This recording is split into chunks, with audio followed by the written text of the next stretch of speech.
For the general public, newsrooms are mysterious places.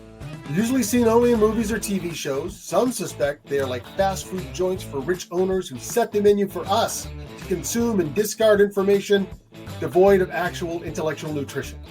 So how do they work in both print and broadcast? Well, we're going to tell you.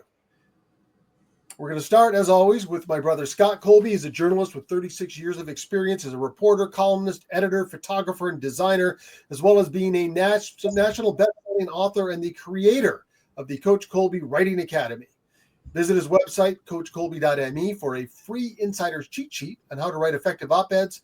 But Scott has never worked in broadcasting.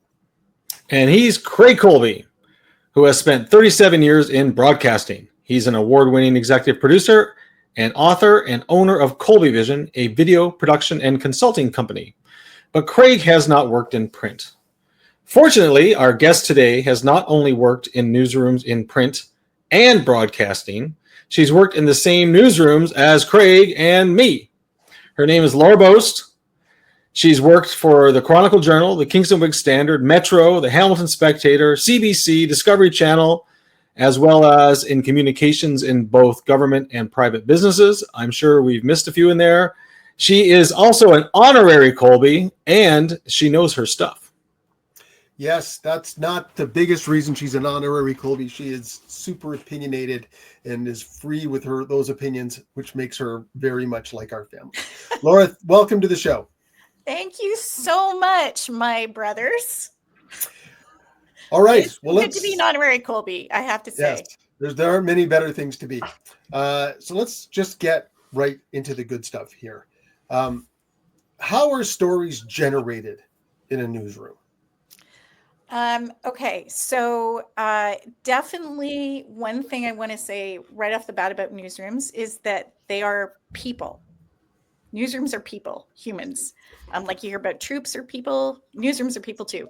So people are the ones that generate stories, at least for now. I'm sure we'll talk later about how things are changing. They may change. I may be a bot for all you know. Exactly. I can't tell. You're right. You could, you could be. So the stories are generated both from the top down and from the bottom up in both broadcast and print or digital. I'm currently working at Wise Publishing, which does personal finance stories. So it's the same there, even though it's entirely digital product, it's still people in the newsroom, and stories are generated bottom up and top down.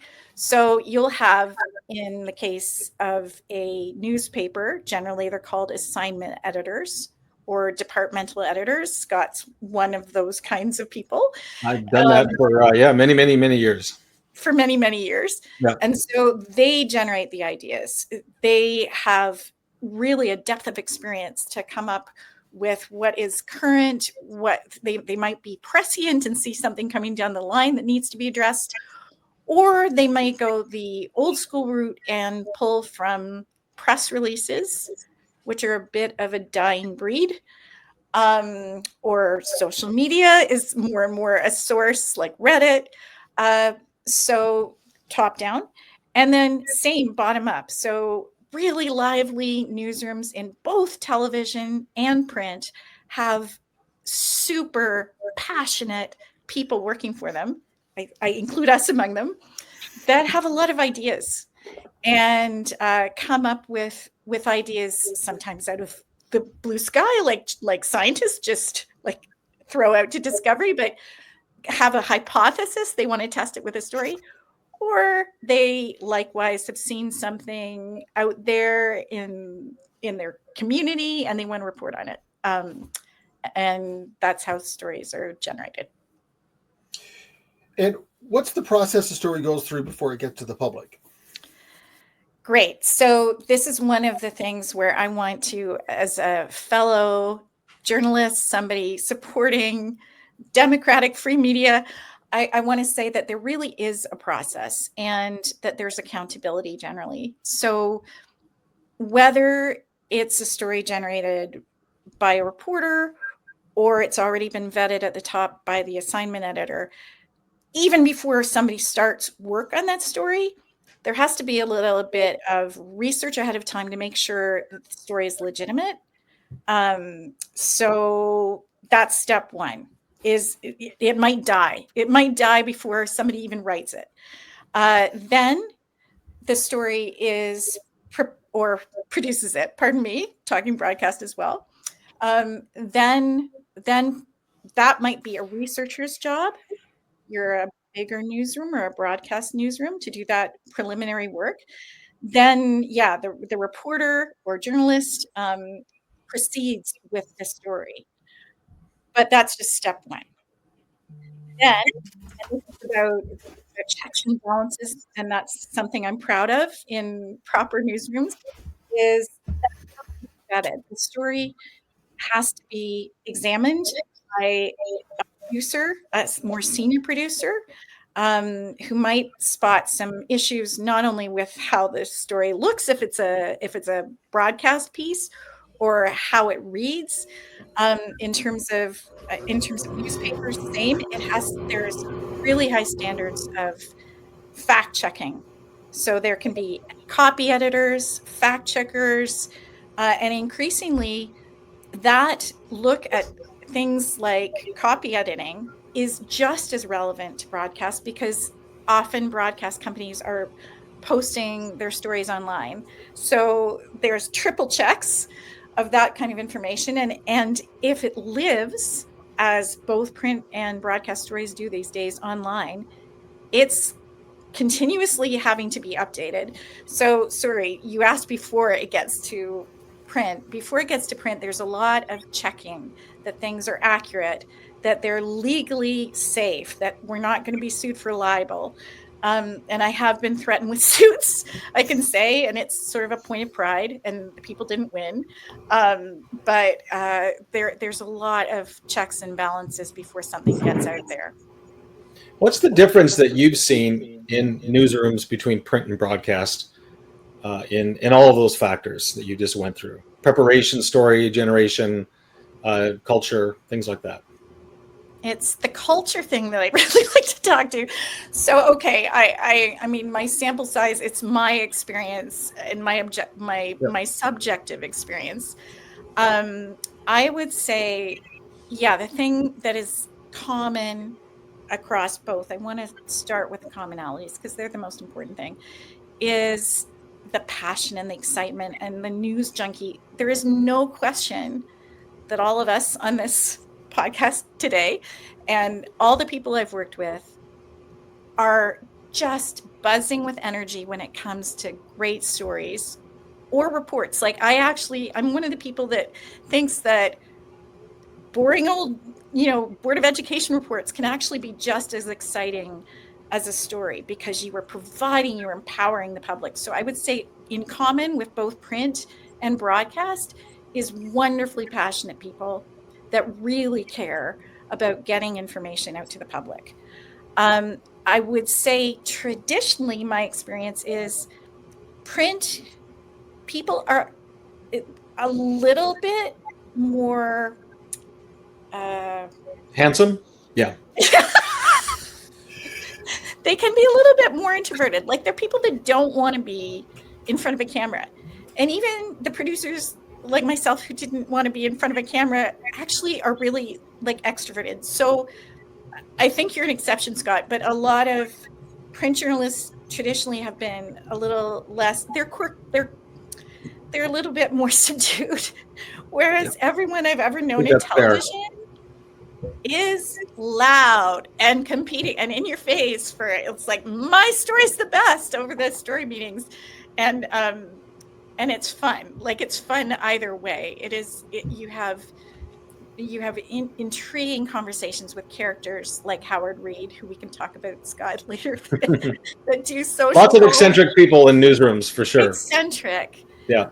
Whereas I think in broadcast, it's just really, really crazily outgoing people that are just as much the story as the people that do stories on. So you need a big personality to be in broadcast, it seems. I think so. Yeah, but I don't know. I don't know, Craig. Do you agree? I haven't worked in print, so I don't know, but I did visit the National Geographic offices in Washington once, and there was a wall that separated the magazine from the TV channel, and the TV channel was this big open work space where, by the way, they waited for 3:00 every day to see how they did against Discovery Channel the night before.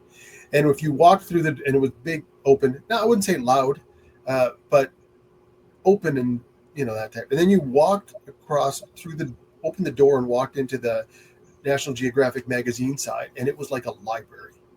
There was a lot of closed doors and quiet, like a library. Quiet. So that certainly goes to what you're saying. I will say for TV, I've heard people in TV say, "Oh, I don't have an ego," and I don't believe them. I don't believe that. Because I don't think you can actually do this business without an ego. Certainly, you want everybody to watch what you do on TV, whether you're in front of the camera or not. You need a certain amount of ego to even walk through that door. 100%.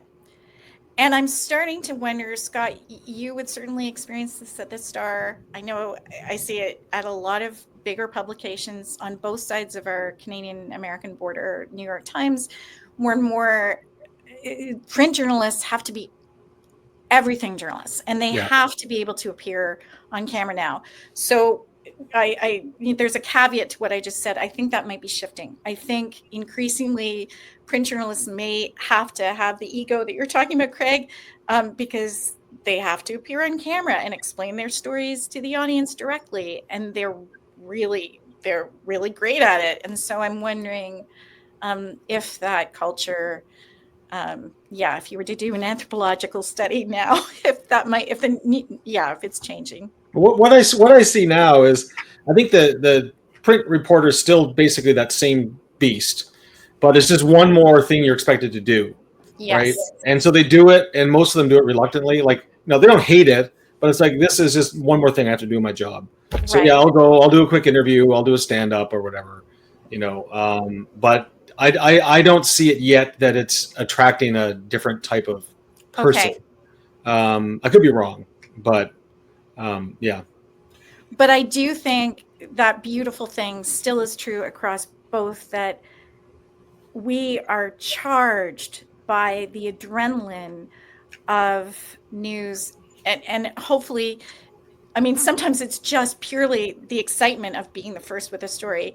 And then there might be an altruistic streak to it, that it's exciting to be in the front end of news to make sure that people know what they have to know. But I think about some of my most exciting times in newspapers, and it's those huge breaking stories, like, Scott, your story, Bambi Bembenek. Yeah, very exciting. International story of a fugitive caught in a small town. That was a very exciting time. Those are the great, I mean, that's what you do the job for, right? Yeah, and it definitely doesn't happen every day.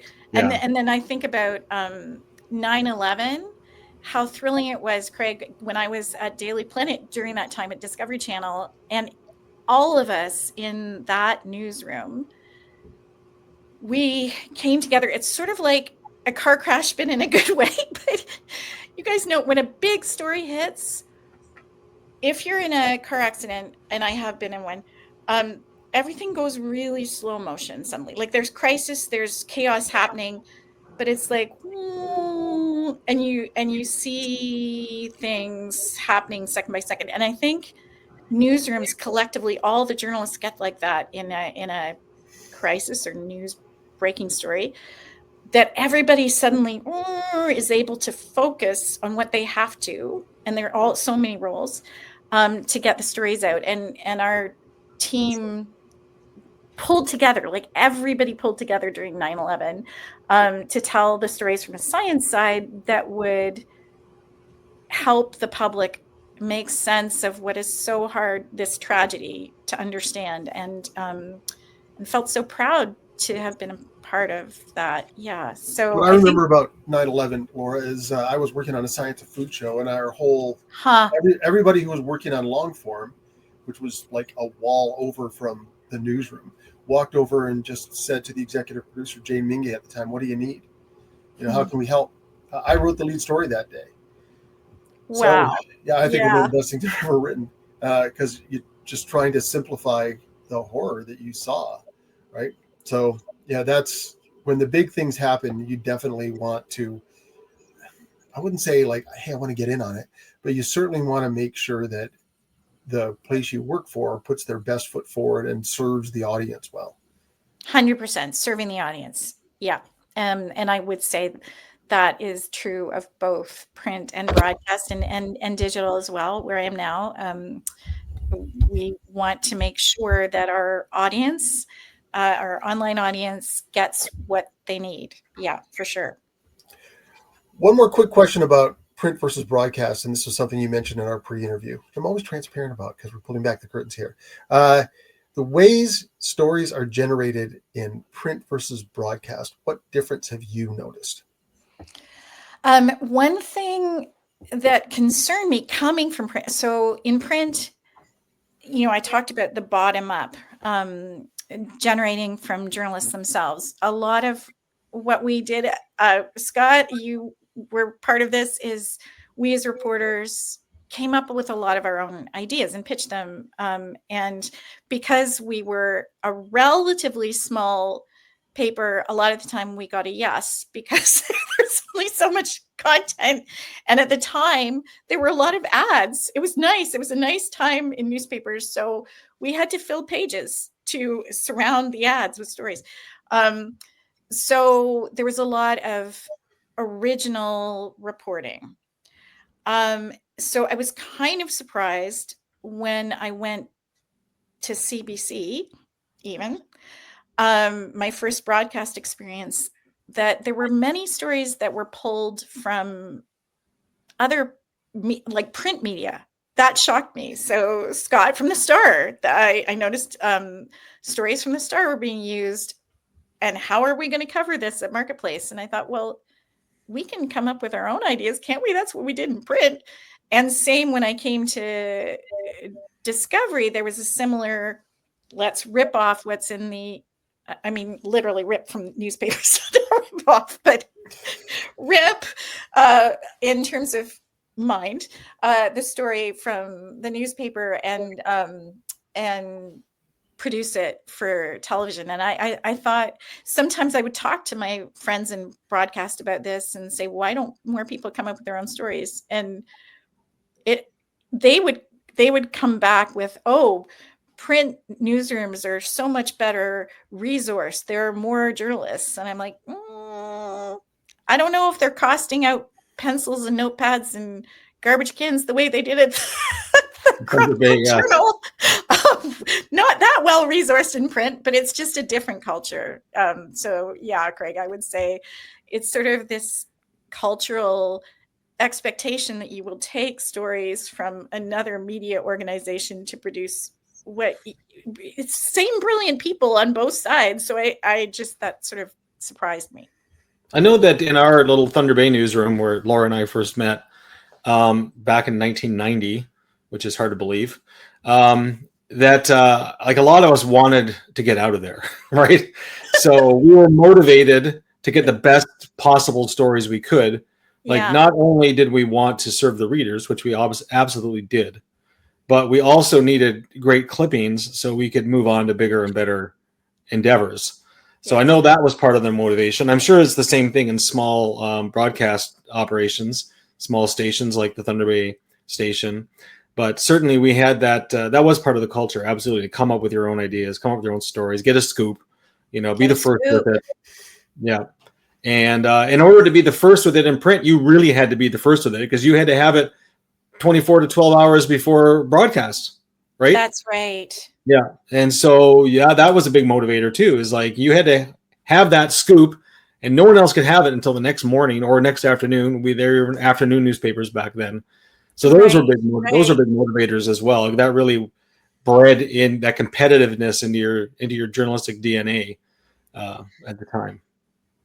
It was nice, though, I have to say, the Thunder Bay. So yes, competitiveness, but it was truly friendly competition. So I'm glad to have started in Thunder Bay because I had images. Yes, you were off the top of the introduction. Craig, you were talking about how we know a lot of newsrooms from TV and movies. And a lot of it is that excitement. It's sad and nostalgic, but older movies like Broadcast News and All the President's Men, that just so exciting. It was like that. But I think that there was a really friendly competition in Thunder Bay where all the journalists from all the different outlets actually helped each other. Like I had Richard Mason, Scott, yes. he would help me when I went to a Board of Education meeting. Like we're from competing media, but we would actually help each other. Right. But those weren't scoops, right? Those were like, we're all at the meeting. Let's help each other out because you might help me out sometime when, we're running around. Yeah. Yeah. Fair comment. Yeah. Well, yeah, I can tell you from Broadcast News, you bring that one up. When I saw that movie, I thought, oh, that's fake. The opening scene where they're running in the tape. Right. And I do remember hearing the introduction to the tape, to this story we just finished, when it was on tape and you had to run it in and plug it in. And they were just starting to read the intro when the tape was being pumped out of the machine. And I had to run down the hallway and take a left and then a right and push it into the machine and hope it read it and rolled in time. We had people standing in the hallway to block anyone coming so I wouldn't run into them. That happened, and not just once. Like that happened several times. Just it was real. Yeah, it really happened. And just to confirm, your in the broadcast newsrooms, like everyone would read the papers and magazines. That Wired was one of my things, and you look there for stories first. And I think I can't speak for all broadcast newsrooms, but there's kind of a reverence for print journalists that there's somehow they feel like they have more legitimacy. And I think it's because they break the stories and they come up with them first, and columnists have their names on them. And that's why you often see print journalists interviewed way more than broadcast journalists. If you look at sports news in particular, on the radio shows, they'll use their own broadcast because they're usually owned by the same people, but they always try to get the print ones because there's a mystique undersells what the print journalists do. But I think there at least feels like a legitimacy to that maybe broadcasters don't feel that. I may be overstating that. I shouldn't speak for all broadcasting that way, but that's certainly a bit of the feeling that I got. I've thought about that. Yeah, I've thought about that and tried to. Sometimes I've wondered, and I'm just speculating here, but if it's because with print, traditional print, not modern print on digital, but traditional print, it was on print. So if it was wrong, you had to retract and apologize. The level of accountability in print was higher because people would hold you. They'd say, you got this wrong. And here's the proof. And they'd have the red. Whereas it's kind of hard. Broadcast people and their stories are slippier because it disappears. It's ephemeral. It's gone. Yeah, it's more ephemeral for sure. It goes away, but boy, if you get something wrong, you heard about it. Listen, in the intro we talked about, this is the things that people are really, really concerned about that you hear all the time, the distrust of the media. And a lot of it comes from owners dictating stories. I mean, we certainly see Jeff Bezos dictating editorial policy with the Washington Post enough that people have canceled subscriptions like me. Have you seen owners dictate stories to newsrooms? Personally, no. But what I did notice remember there was a period at the Whig Standard where I worked, and Scott did too, when it was owned by Conrad Black at the time, media baron. I had left the paper by then, thankfully. Okay. I was still with Southam, but I was in Ottawa, but I wasn't in Kingston at that time. Yeah. So a lot of Canadians at that time were concerned about this very issue, about Conrad Black dictating what was in our newspaper and fellow papers across the chain that he owned. And they thought things like, the public thought, oh, Conrad Black must be picking up the phone and talking to Laura in Kingston and telling her, you better do a story on my wife. I actually did do a story on his wife, but he didn't tell me to. it wasn't like that.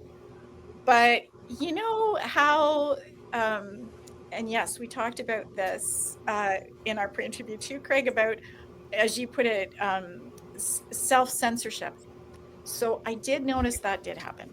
And I'm sure it happens at other places where journalists, again, newsrooms are human. They're full of people that have mortgages and children and just need the money for food. So sometimes the human element for survival, there are, not me, but there may be people, there may be executives that have even more at stake, that may self-censor, that may say, not sure if that story is aligned with our current corporate direction. It's not that the owner is calling directly, but it could be, like a lot of people were concerned when President Trump, or criticized when President Trump took office, about his people across the administration doing anticipatory obedience. So I think that there may be sort of an equivalent, as you say, self-censorship, anticipatory obedience, where journalists might think twice about pitching a story that might offend. They don't want to, they know where the bread is buttered. Again, I'd like to say the happy news about that is nobody better than media to call out other media when that happens. If they notice that there's a mysterious lack of critical stories about Jeff Bezos, other papers will call them on it. So it can happen, but I haven't noticed it personally directly. I think it's sort of the ghost. People are afraid of the ghost that actually isn't necessarily interfering. But there is, I should say, okay, I think the Lisa LaFlamme experience. So our listeners may remember the sensation, not a good sensation, when CTV executive Michael Melling, the gossip was that he'd criticized the fact that Lisa LaFlamme, this tower of journalism as a broadcaster, had gray hair, like so many other women had let it go gray in the pandemic. It didn't obviously affect her brain cells to have gray hair. It probably helped. She still did great work, but that was the gossip. However, we also know that she had disagreed with him on some directions in the newsroom, which I think is more concerning. There's certainly a talk to be had about sexism there, but I think more concerning is that she might have stood up to him on some issues about coverage, and she was ousted officially about the gray hair. But I wonder if it was more a disagreement, to your very point, Craig, interference from, he represented the ownership, he represented Bell Media. So I haven't directly experienced it, but yeah, I'm sure it does happen some places. Yeah, I don't think it was ever acknowledged that it was because of her gray hair. Right. I think that was just the assumption. But anyway, that was a sensational story, and it didn't look good on CTV. However, way it played out, or whatever the reasoning was, yeah. And it was called out, and it made the news. Like, again, I like to think checks and balances, that the good thing, bias, is, if it is there, that the media is held to this extremely high standard that I wish influencers were held to. Yeah, I mean, Scott, I think, said to me once about managing newsrooms. Like, people who manage newsrooms are often wonder, why is everybody so agreeable and disagreeable and challenging authority all the time? But that's what you need to work in a newsroom, is you need to challenge authority. And I think, one of the reasons the media does a bad job of defending themselves is because they're always looking for things to criticize, especially amongst themselves. The media does a better job of criticizing itself than it does talking about what it does right, which is a bit about this. I mean, we're obviously in the media, and we're bringing people in the media to talk about the media viewpoint, but that doesn't mean we're giving anybody a pass on anything. Certainly with social media, the things people believe now, when they criticize the media and they choose to believe these other sources. What I think they miss, and I don't think it's with intent, I think it's with the lack of knowledge, is that these people they choose to believe have no rigorous fact checking and likely no training, and nobody's being critical of them. There's just cheerleading for them. Yes. Yeah. 100%. Maybe not nobody, but certainly among the crowd. People are looking for things that they can just agree with instead of the things they need to hear. I think that, don't go ahead, Go Laura. ahead, Scott. I think what people would find interesting to know about, like in my experience working in newsrooms and having worked as a supervisor of staff, like up to 20 people at a time, is that, being a reporter is an incredibly difficult job, right? Like you have to gather information very quickly. You have to put it together, whether you're an on-air person or a print, you got to put it together in some format that is cohesive and cogent and gets the information out quick and entertaining. And you have to be able to think on your feet. You have to be able to challenge authority. We ask these people to go into rooms or meetings and in front of sometimes thousands of people, hundreds of people, challenge the most powerful people in the city, in the country, in the world, and you have to back up what you do, your questions, your statements, your product, and it's incredibly challenging. And then you have to come back and either face an editor or a producer who's going to challenge what you've done to make sure that it's correct, and then we'll go over your work. We could spend a whole thing about what it's like to be edited and how challenging that is to your ego. Oh, it's so tough.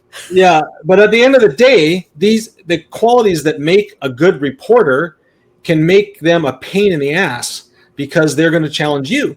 They're not going to be intimidated by you. They might be a little bit, but like as a boss, but if we expect them to go in and ask the mayor of Toronto whether they smoked crack cocaine, they're not going to shy away from saying, hey, our newsroom, we're being mistreated here, or we don't like the way our stories are being edited, or we don't like the direction of this or that, right? And I remember talking to one of my bosses once in the Star. We frequently have town halls where you can ask questions of the bosses. And he says, I don't know any other industry where you get people together and the bosses have to stand in front of the entire staff, and the staff who are professionally trained at asking questions are able to grill them in front of everybody. He goes, I don't know where that ever happens other than in a newsroom, right? Yeah. So I know sometimes talking to my colleagues who are editors about, oh my God, this is like working with this reporter, like they're such a pain, right? And I would say to them, that's what you get, right? If you're going to get someone who will sneak into intensive care unit of a hospital and interview the family of someone who's just been in a tragic accident or shot or something, don't expect that person to be a wallflower in the newsroom, right? Because they're already half crazy, right? And that's what we love about them as reporters, but it makes them difficult to manage sometimes. And we need that. Yeah, we do. And Laura, just in the time we have left, what do you think people get wrong about newsrooms? What do people get wrong about newsrooms? Well, again, that there is some sort of that we are, to your point, Scott, lazy, just churning out whatever is available, not looking at it too closely, just filling time on broadcast or space. Nobody's lazy. Nobody is trying to pull one over on the public. Well, with some like maybe the National Enquirer, but generally, we aren't trying to pull things over on anybody, and we are doing our best. Not perfect, but I think people have things wrong when they think we're like, I think it's called the Edelman Trust Barometer, which is an annual look at how from a firm called Edelman, but looking at the public trust in institutions, including the media. And right after the pandemic, it was not good in media. And yes, the public in Canada thought, I think 52% of Canadians thought that the media was intentionally trying to mislead and extremely biased to present the government point of view or corporate point of view. And that's not true. The fact is that we make our money, hopefully. It's more and more challenging with digital media competitors like all the social media players, but we make our money by telling the truth. Like, that's why people go to us. So I think that's what the public gets wrong, that we're not nefarious snake oil saleswomen and men trying to fool the public. Anything else, Scott? No, I think that's. I mean, there's a lot more we could talk about, but I think we covered a lot of territory there. We may have to come back to Laura again. Now's the time in the show when we promote our books. Great, because Laura is here on August 15th. The Unqualified Hockey Coach is available. You can pre-order it now on Kindle. It was, and as you will see when you look at the book on Amazon, it acknowledges that it was edited by Laura Boast, as was the award-winning all caps, which I think you can only get from me now, but I have lots. So if you want it, reach out to me, or you can get it at the library. Scott? Yes. So I have my book here. That's What You Think, a book on how to write effective op-eds and short memoirs. That's my latest book. And I have a novel coming out. Who knows when? Hopefully soon. Laura was one of my beta readers, and she gave me great advice. That's so great. Her advice will be definitely reflected in the book Giant when it comes out, hopefully next year. And there you go. And Scott and I are both available for speaking engagements, because we have a lot to say. Scott can tell you about how to express your opinions best, and I can talk to you about leading through listening. Laura, thank you so much for joining us today. We really appreciate your thoughts. It was so fun. And thank you for giving me space to be the ego that I am. You better have an ego in this business, or you won't be in it very long. All right. Thanks, everybody. Thanks, everyone.